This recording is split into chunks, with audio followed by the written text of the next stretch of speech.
और आप क्या मानते हैं? क्या पूछना है?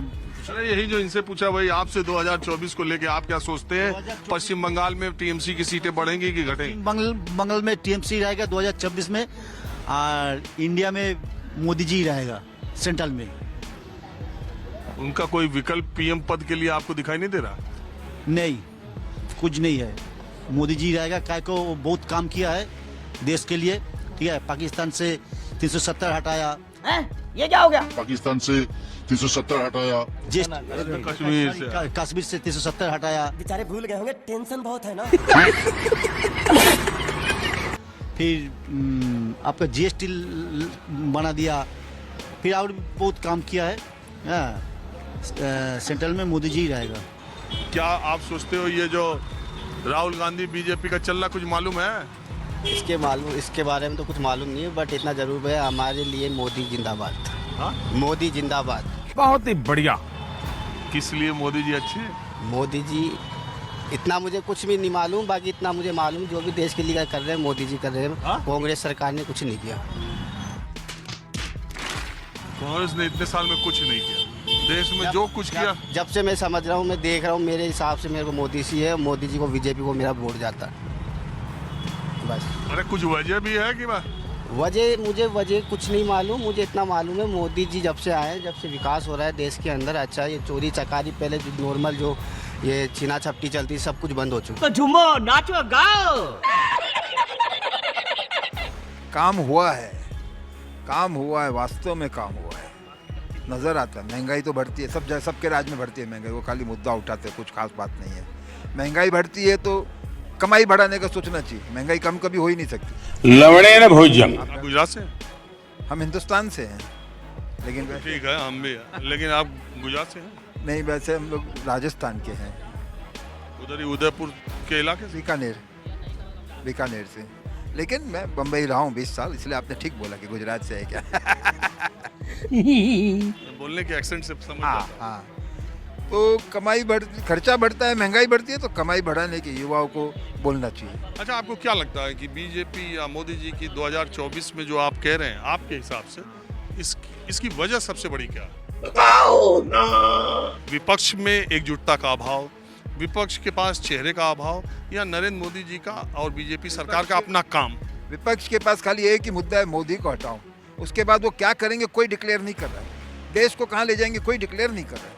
मोदी जी कह रहे हैं हम देश को सेल्फ रिलायंट बनाएंगे, बुलेट ट्रेन लेके आए। बुलेट ट्रेन में पैसा तो लगता है हमारे गरीब देश में, लेकिन लाए तो सही।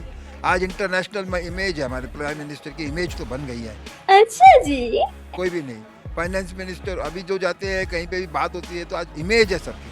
नहीं तो क्या है, कोई फाइनेंस मिनिस्टर बना वो आया, एच.एम. पटेल आया। नहीं तो जब मनमोहन सिंह जी फाइनेंस मिनिस्टर थे, doctor Manmohan Singh finance minister of India has come, ऐसे बोलते हैं। तो इज्जत से नाम लेना चाहिए, वो बड़ी बात होती है। नहीं तो क्या, वो आया चले जाने दो, कोई ऐसा नहीं होना चाहिए आपको। लेकिन एक बात जरूर है, युवाओं को लाना चाहिए, तो सब में एजुकेशन, पॉलिटिक्स में रिफॉर्म्स की ज़रूरत है। एक टेबल कुर्सी पे आप आदमी बिठाते हो, इंटरव्यू लेते हो, कंप्यूटर आना चाहिए, इंग्लिश आनी चाहिए, वो आनी चाहिए। पॉलिटिक्स में कोई कम्युनिटी कोई परफॉर्म ये है ही नहीं, ये तो ज़रूरी है बहुत एजुकेशन। अब आए ना लाइन पे। फाइनेंस मिनिस्टर रखते हो तो फाइनेंस में अभी की जो फाइनेंस मिनिस्टर हैं वो आपके उम्मीदों के हिसाब से ठीक है या बदलना चाहिए? शुरू में तो नहीं थी, लेकिन अब ठीक हो गई है। साउथ इंडियंस एजुकेटेड तो होते ही हैं, अनचंट बात नहीं करते वो लोग। अब तो ठीक है, बजट और भी ठीक आ रहा है, अच्छा आ रहा है, कोई प्रॉब्लम नहीं है इससे हम लोग को। पहले वाले तो जो आते हैं, कभी बताओ आप, पहले हमने चरण सिंह जी को फाइनेंस मिनिस्टर बना दिया, उनकी वो एजुकेशन नहीं है, उनको कैसे बना देते? यही नहीं, अभी और सुनिए। अब क्या मिजाज लोगों का चल रहा है? चली चली फिर चली बीजेपी की लहर चली, गली गली में कमल खिला है, साथ चले हैं राम रहीम। चली चली फिर चली बीजेपी की लहर चली, गली गली में कमल खिला है, साथ चले हैं राम रहीम। राम रहीम का साथ चल रहा है तो साथ है ना, वो चले नहीं तो उनका सोच है कि तो साथ में तो लेके ही चल रहे हैं ना। आप एकाएक गाना बनाए कि रोज गाते रहते हैं बीजेपी के मंच पे? नहीं, हम तो हम भजन गाते हैं, भजन गायिका है हम। हाँ जी। तो भजन यहाँ गाते हैं? अरे भाई, हमको भी तो गजब गजब लोग मिल जाते हैं भगवान के समय। मेरे हिसाब से इसमें सच्चाई है, जनता वाकई बीजेपी को लाइक करती है, उसके अपने रीज़न है, मैं खुद लाइक करता हूँ, तो मेरा ओपिनियन तो मेरे ख्याल से बायस्ड होगा। आई एम फॉर बीजेपी, तो I think they will come back. और आप क्या मानते हैं? इसमें बायसनेस की बात नहीं होगी, मेरे पर्सनल ओपिनियन अलग हो सकते हैं, लेकिन जो प्रैक्टिकल बात है वो ये है कि बीजेपी वापस आएगी। और 2004 के बाद क्या हुआ नहीं हुआ वो एक हिस्ट्री हो चुकी है, बट अभी की तारीख में अगर आप देखेंगे जिस तरीके की तैयारी बीजेपी करती आ रही है पिछले 2-3 साल से लगातार, वो चुनावी मोड में जिस तरीके से रहती है, तो मुझे नहीं लग रहा है कि कोई मुकाबला हो पाएगा। बोलने दे। नहीं, मेरा भी यही मानना है कि विपक्ष में अभी वो दम नहीं है। दूसरा, विपक्ष के जो नेता बनना चाह रहे हैं जैसे कि राहुल जी, वो अपनी पिच पे ही बोल्ड होते जा रहे हैं। अभी विदेश में जाके वो भारत की बदनामी कर रहे हैं, तो इसमें उनके लिए बहुत बड़ा नुकसान है। ये अभी बता दे भाई, ये एक अच्छी चीज़। लेकिन एक बात है, ये कहना कि वो विदेश में जाके भारत का अपमान कर रहे हैं, ये भारतीय जनता पार्टी का दृष्टिकोण हो सकता है। एक विपक्ष के नेता के तौर पर वो गए हैं, वो भारत देश के प्रतिनिधि के तौर पर नहीं गए हैं। वो जो ये सरकार यहाँ है जिसका सड़क और संसद में विरोध करते हैं, और भारत जोड़ो यात्रा उन्होंने क्यों शुरू की, इसकी जरूरत क्या पड़ी, इस सवाल के जवाब में वो क्या जवाब देंगे कि मोदी जी बहुत अच्छा काम कर रहे थे, हम प्रचार के लिए निकले थे। सर, इतना तो मैं गूढ़ उसमें नहीं जा सकता, मुझे पता भी नहीं है इतना ज़्यादा। चलिए ठीक, आप बताइए। जहाँ तक भारत जोड़ो यात्रा का सवाल है, तो कांग्रेस पे ये आरोप लगता रहा है कि वो इलेक्शन के टाइम पे ही जागती है। तो इस बार बीजेपी को जवाब देने के लिए राहुल गांधी निकले बाहर। 1.5-2 साल पहले उन्होंने निकले बाहर, ताकि जब चुनाव का टाइम हो तब लोग ये ना कह सके कि मैं फील्ड पे नहीं था। अच्छा, सिर्फ इतना मुद्दा आज भी वही है लीडरशिप का, कि मोदी के अगेंस्ट कौन है। 2014 में भी वही था, 2019 में भी वही है, 2024 में भी यही मुद्दा है कि मोदी के अगेंस्ट कौन लीडर है। वो यही बात वो कह रहे हैं, और यही बात बहुत लोग कहते हैं कि यही बात 2004 में कही जा रही थी कि अटल जी के खिलाफ चेहरा कौन है।